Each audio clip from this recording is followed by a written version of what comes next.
I've spent the last 10 years of my life building a fortress stone by stone, only to realize the person I was protecting it for was busy digging a tunnel out the back. Have you ever felt that cold, hollow realization when you look at the person sleeping next to you and realize you're sharing a bed with a total stranger? If you've ever had that gut-wrenching feeling that something was off, but you convinced yourself you were just being paranoid, drop a comment below. I need to know I'm not the only one who stayed blind for too long. And if you're new here, hit that subscribe button. I'm sharing this because sometimes the only way to heal a wound is to let the air hit it, no matter how much it stings. The silence in our house used to feel like peace. Now, it feels like a countdown. We live in this beautiful 4-bedroom colonial in the suburbs of Connecticut, the kind of house people stop to look at when the Christmas lights are up. I bought this place for Mallory. I worked 80-hour weeks, took every double shift at the warehouse, and skipped more meals than I care to admit, just to make sure she never had to worry about a roof over her head. But lately, the silence has teeth. It bites at me every time she tilts her phone screen away or laughs at a text message she doesn't share. It all started with a gold key. Just a small, unassuming piece of brass hidden at the very bottom of her jewelry box tucked under a velvet lining she thought I'd never lift. I wasn't snooping, not at first. I was looking for her grandmother's locket because I wanted to get it polished for our 10th anniversary. But when my fingers brushed that cold metal, my heart did a slow, heavy roll in my chest. It wasn't a key to our house. It wasn't a key to her office.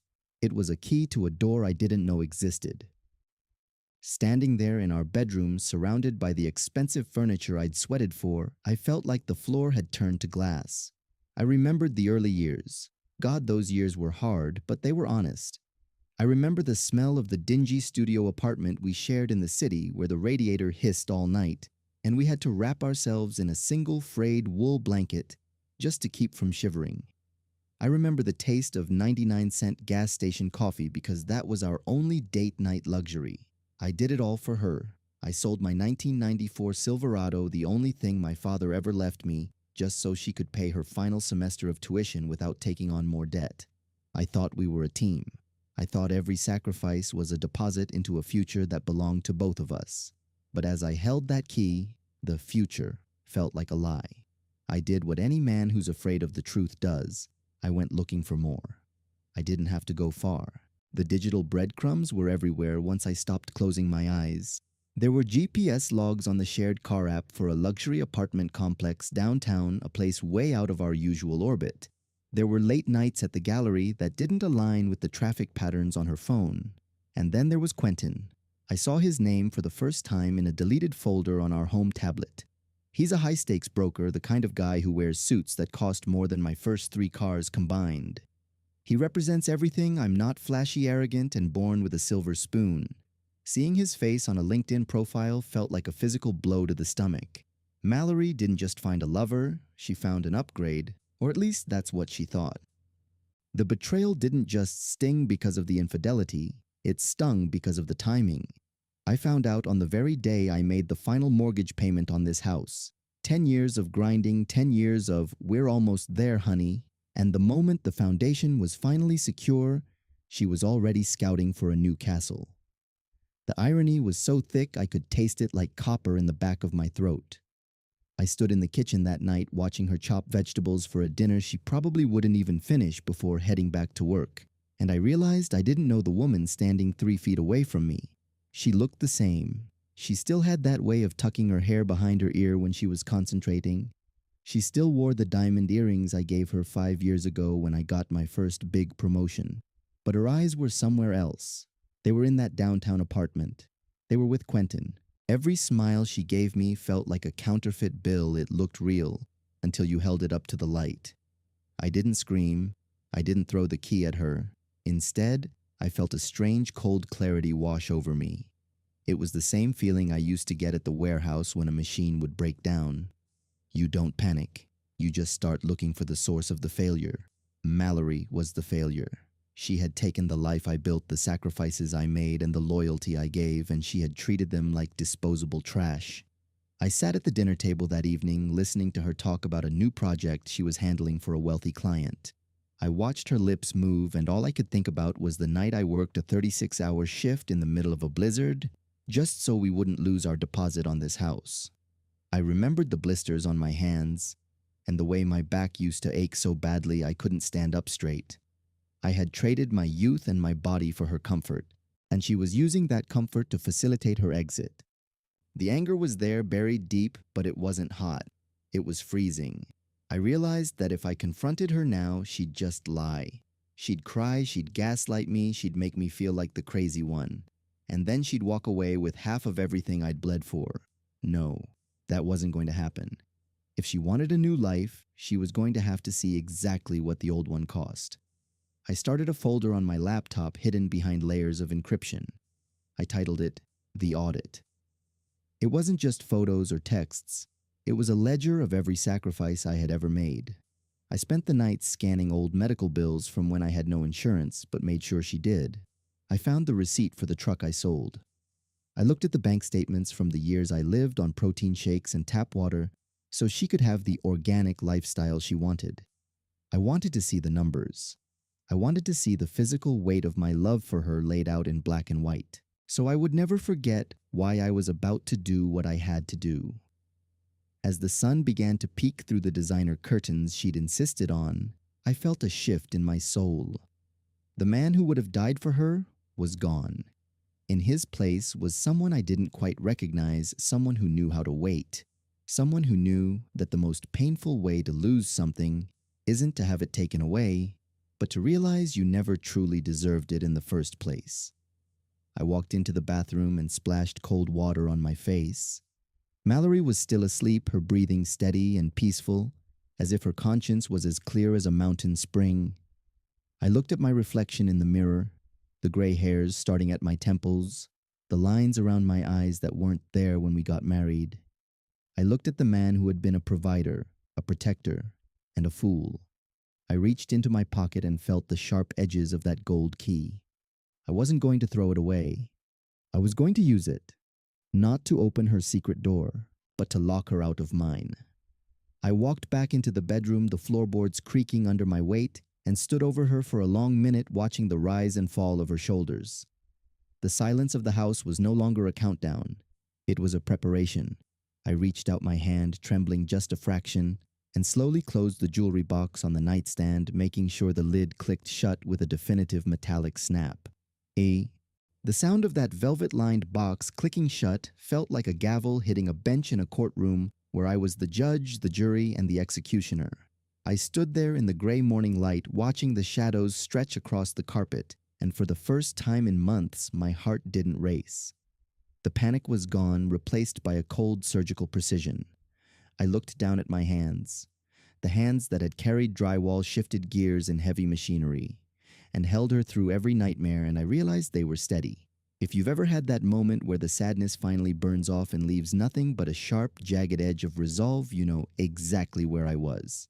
Go ahead and let me know in the comments, what was the exact moment you stopped being the victim and started being the architect? I spent the next few days playing a role I deserved an Oscar for. I was the doting husband, the everything is fine guy. I'd kiss her cheek before I left for work. Ignore the way she'd instinctively tilt her phone toward her chest and smile through the bile rising in my throat. But every time I smiled, I was thinking about the audit. I was thinking about the price of every brick in this house. Mallory didn't realize it, but the debt collector had arrived, and I wasn't interested in cash. I wanted her to feel the weight of what she was throwing away. I decided to start small, a psychological slow burn. I told her I wanted to reconnect before our big anniversary party. I told her I missed the version of us that didn't have a mortgage or a designer kitchen. She seemed relieved, probably thought a romantic trip down memory lane would keep me distracted from whatever vibe I'd been giving off. She didn't realize the lane I was taking her down was paved with the bones of my youth. I took her to the old burger joint on 4th Street, a place we hadn't visited in 7 years. It's a grease trap with flickering neon lights and cracked vinyl booths, located in a part of town we usually avoid now. As we sat there, the smell of burnt onions and cheap floor cleaner filling the air, I watched her wince as she adjusted her silk blouse against the sticky seat. She looked so out of place, like a diamond dropped in a coal mine. "Remember this booth?" I asked, my voice as smooth as glass. This is where we sat the night I told you I'd take the graveyard shift at the plant so you wouldn't have to take out that second student loan. I remember I couldn't even afford the extra slice of cheese on my burger back then. I think I had maybe $12 in my checking account. She laughed, but it was a nervous, fluttering sound. God, Reese, we were so young. Why are we talking about this now? We've moved so far past that, because I want to make sure we don't forget the cost, I replied, holding her gaze until she was the one to look away. I want to make sure you remember what it took to get you to where you are today. Every hour I spent in that warehouse was a brick in our future, Mallory. I was trading my time, the only thing I can't get back, for your comfort. I saw the guilt flicker in her eyes. It was tiny, like a match struck in a hurricane, but it was there. She tried to change the subject, talking about the gallery and the influential people she was meeting, but I just kept pulling her back. I spent the whole night narrating our struggle like a documentary. I reminded her of the winter the heater broke, and I gave her my only coat so she could study at her desk without her fingers going numb. I reminded her of the time I skipped my own father's small memorial service in another state because we couldn't afford the gas, and I couldn't risk losing the overtime pay we needed for her tuition. As the days went by, the kindness I showed her became a cage. I started leaving little things around the house, not evidence of her affair, but evidence of our past. I'd leave the old frayed wool blanket from our first apartment on the foot of our $5,000 king-sized bed.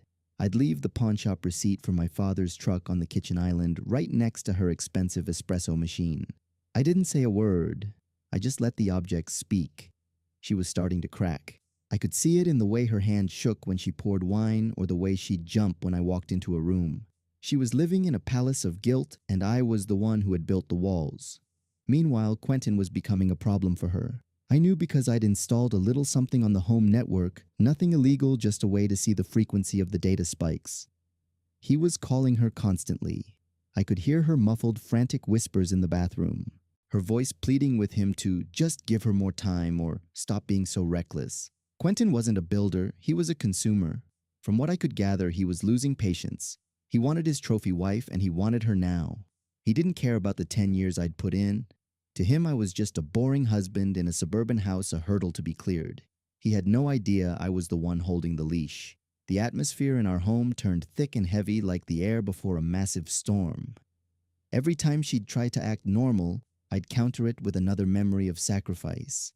I was making her realize that her entire lifestyle, the clothes she wore, the car she drove, the social status she craved, was paid for with my blood. Every time she looked at me, she didn't see a husband anymore. She saw a ledger that she could never ever balance. One evening, I found her sitting on the floor of our walk-in closet, surrounded by her designer shoes, crying silently. I didn't ask her what was wrong. I didn't offer a shoulder. I just leaned against the doorframe and watched her. "It's a lot, isn't it?" I asked softly. "Maintaining a life like this, it's a heavy burden when you realize how fragile it all is." She looked up at me, her mascara running her eyes wide with a mixture of terror and confusion. "Reese, I feel like I'm suffocating. Why are you doing this? Why are you acting so strange?" Strange. I tilted her head. "I'm just being the man who loves you, Mallory. The man who gave up everything so you could have anything. Isn't that what we promised each other? Loyalty above all else." The word loyalty hit her like a physical strike. She flinched, pulling her knees to her chest. I could see the confession sitting on the tip of her tongue, but she was too afraid to let it out. She was afraid that if she spoke the truth, the palace would vanish and she'd be back in that cold studio apartment with nothing but a frayed blanket. She didn't realize that the apartment was actually the better option. At least back then, she still had a soul. I left her there on the floor and went down to the basement. I had work to do. The anniversary party was only a week away and the guest list was finalized. I had made sure to invite everyone, her parents who worshipped the ground I walked on because I'd taken care of their daughter, her friends from the gallery who loved our house but didn't know the man who paid for it, and of course, Quentin. Getting Quentin there was the easiest part. I used an anonymous email address and a tip about a high-value investment opportunity involving our property. A man like him can't resist a chance to flex his financial muscles or get closer to his prize. He thought he was coming to my house to scout the territory. He didn't know he was walking into a trap. That night, as I sat at my desk in the basement, surrounded by the physical evidence of 10 years of labor, I started drafting my toast. It wasn't going to be a speech, it was going to be a balance sheet. I wanted to make sure that when the truth finally came out, no one in that room, not the neighbors, not the family, and certainly not the lovers, could ever say they didn't understand the cost. I looked at the photos of us from our wedding day. We looked so happy, so honest. I wondered if the man in that photo would recognize the man I was now. Probably not. That man was a builder. This man was a demolitions expert. And as I watched the clock tick toward midnight, marking another day closer to the end, I felt a strange sense of peace. I wasn't the victim anymore. I was the one who held the matches. The silence of the basement was interrupted by the sound of footsteps upstairs, heavy, frantic pacing. Mallory was awake. She was pacing the floorboards I had installed myself under the roof I had paid for in sweat, probably trying to figure out a way to keep her two worlds from colliding. I leaned back in my chair, closed my eyes, and listened to the rhythmic thud of her feet above me, tracing the path of her anxiety across the ceiling. Each step she took felt like another heartbeat of a clock that was rapidly running out of time while I sat perfectly still in the darkness, feeling the cold air from the vents settle around me like a shroud. Sepesen. The rhythmic thudding above my head eventually stopped, replaced by a silence so heavy it felt like the house itself was holding its breath. I didn't need to see Mallory to know she was standing by the window staring into the dark, wondering how her perfect life had become a maze of mirrors.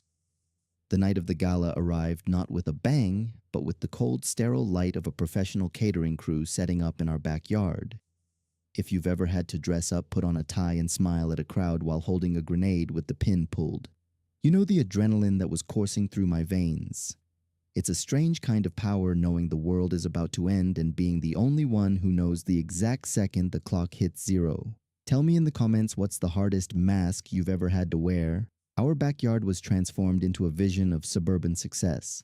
String lights draped like diamond necklaces between the oak trees I'd spent weekends pruning.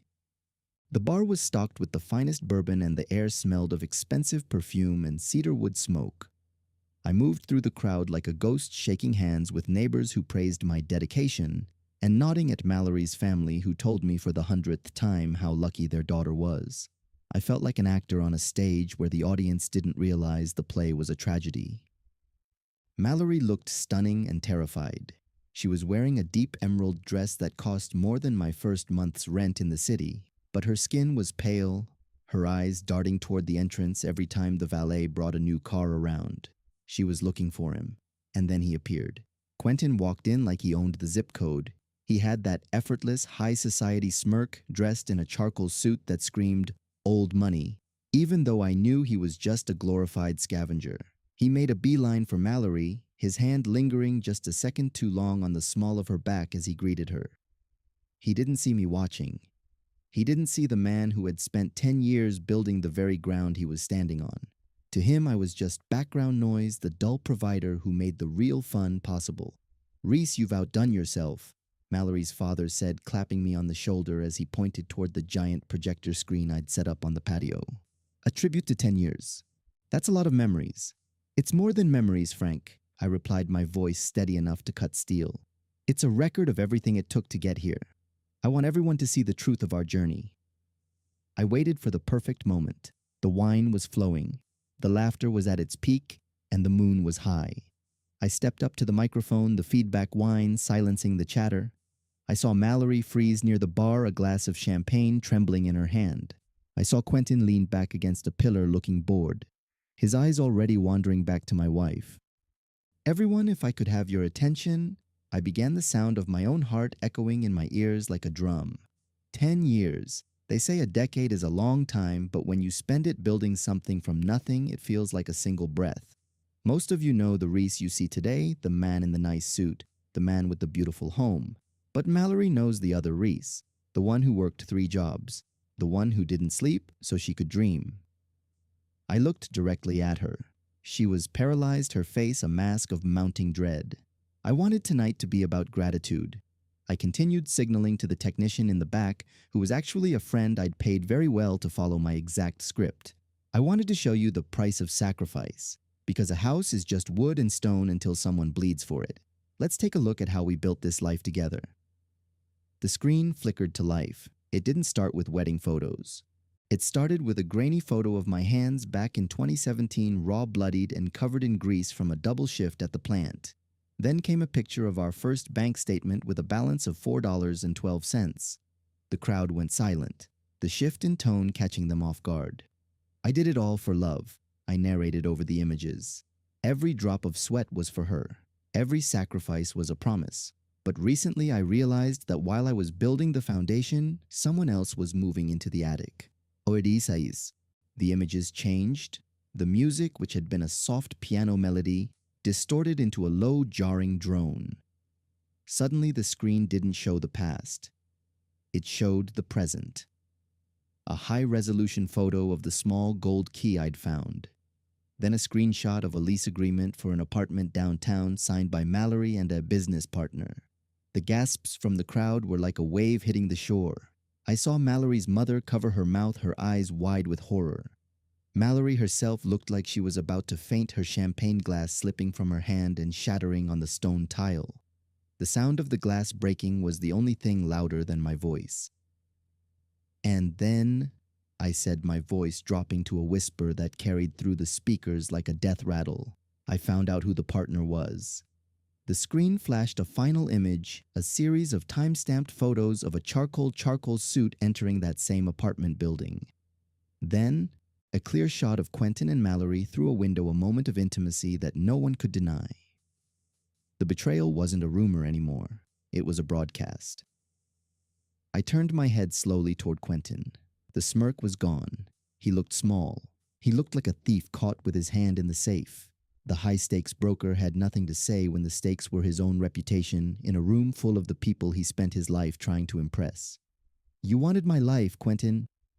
I asked, stepping off the podium and walking toward him as the crowd parted like the Red Sea. "You wanted the woman I built. Well, here she is. She's all yours. But you should know something before you take her. The foundation is cracked and the bill is finally due." I didn't wait for an answer. I didn't wait for Mallory to scream or for her father to demand an explanation. I felt a strange cold lightness in my chest, as if the weight of the last 10 years had finally been transferred to someone else's shoulders. I turned my back on the wreckage, the projector still glowing with the evidence of my ruined life, and walked toward the edge of the patio where the shadows were the deepest. Behind me, the first shouts began, the sound of a family falling apart and a social circle turning its back. I reached into my pocket, pulled out the gold key, and let it fall into the tall grass near the fence. I didn't look back as I stepped out of the light of the string lamps and felt the damp, cold night air hit my face, my footsteps echoing on the gravel path that led away from everything I had ever owned. Sane. The cold moisture of the grass seeped through my thin dress socks, a sharp grounding sensation that contrasted with the inferno I had just left behind on the patio. Behind me, the gala had dissolved into a cacophony of shattered reputations and muffled sobs. But as I moved deeper into the shadows of the tree line, those sounds began to fade, replaced by the rhythmic chirping of crickets and the distant hum of the highway. I didn't feel like a victor. I didn't feel like a villain. I just felt light, as if the heavy stones I'd been carrying for a decade had finally been laid down on someone else's grave. If you've ever walked away from a fire you started because it was the only way to keep from burning alive, you know this feeling. It's not joy, it's survival. Tell me in the comments, once the truth is out and the dust settles, is it possible to ever truly start over, or do we just carry the ash with us? I reached the end of the gravel path where I'd parked my old, beat-up work van, the one vehicle I'd kept in my name, hidden at a friend's garage for weeks. I climbed inside, the smell of sawdust and old coffee grinds greeting me like an old friend. This van was the only thing Mallory never wanted to be seen in. To her, it was a reminder of the struggle she wanted to forget. To me, it was the only honest thing I had left. I turned the key, the engine turning over with a gritty roar that drowned out the lingering echoes of the party. As I drove away from the house, the colonial fortress that was no longer a home, I realized that the liquidation was complete. While Mallory was busy picking out appetizers and flirting with Quentin in the shadows, I had been busy with the paperwork. I hadn't just exposed her, I had untethered myself. The bank accounts were settled, the house was listed for a court-mandated sale, and the trust I'd set up for my own future was bulletproof. She had wanted the life of a socialite, but she had forgotten that the socialite's lifestyle requires a provider who is willing to stay blind. I was wide awake now. The city lights flickered in the distance as I drove toward the coast. I thought about Mallory sitting on that stone patio surrounded by the wreckage of her perfect circle. Her parents wouldn't look at her. Her friends, those vultures of status, would delete her number by morning. And Quentin. A man like Quentin doesn't stay for the aftermath. He's a hunter of easy prizes. And Mallory was no longer easy. She was a liability. She had traded a man who would have moved mountains for her for a man who wouldn't even hold an umbrella for her in the rain. I pulled over at a small deserted overlook facing the Atlantic Ocean. The air here was salt-heavy and biting a far cry from the expensive cologne and floral arrangements of the gala. I sat on the hood of the van watching the white foam of the waves crash against the jagged rocks below. It was a violent, beautiful cycle, destruction and renewal over and over again. Was I too cruel? I asked the wind. Some of you watching this will say yes. You'll say that public humiliation is a scar that never heals. You'll say that I should have handled it behind closed doors with lawyers and quiet signatures. But those people haven't felt the slow, agonizing erosion of their soul for 10 years. They haven't worked until their bones shook just to have their partner treat that labor like an entitlement. I didn't destroy her. I just stopped pretending she hadn't already destroyed us. I gave her exactly what she chose, a life without me and the naked truth of who she became to get it. My phone buzzed in my pocket. A dozen missed calls from her. 100 texts ranging from, "How could you?" to "Please, let's talk." I didn't open them. I didn't need to hear the excuses or the gaslighting. There is no talking when the foundation has been turned to dust. I took the SIM card out of the phone, looked at it for a second, a tiny piece of plastic that held the last decade of my life, and flicked it into the dark water below. I felt a strange sense of empowerment as I climbed back into the driver's seat. For the first time since I was 20 years old, I wasn't responsible for someone else's happiness.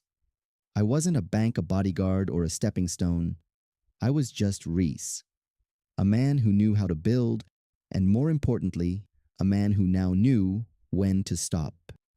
The road ahead was dark, stretching out into the unknown parts of the coastline, where no one knew my name or the story of the house on the hill. I shifted into gear, the familiar vibration of the steering wheel steadying my nerves. The gala, the gold key, the emerald dress, they were all just scenes from a movie I was no longer watching. I looked in the rearview mirror one last time. All I saw were the twin red glows of my own taillights fading into the mist, leaving the ruins of my past far behind in the rear view. The ocean breeze rushed through the open window, cold and unapologetic, as I pressed my foot to the accelerator and let the hum of the road become the only voice I needed to hear.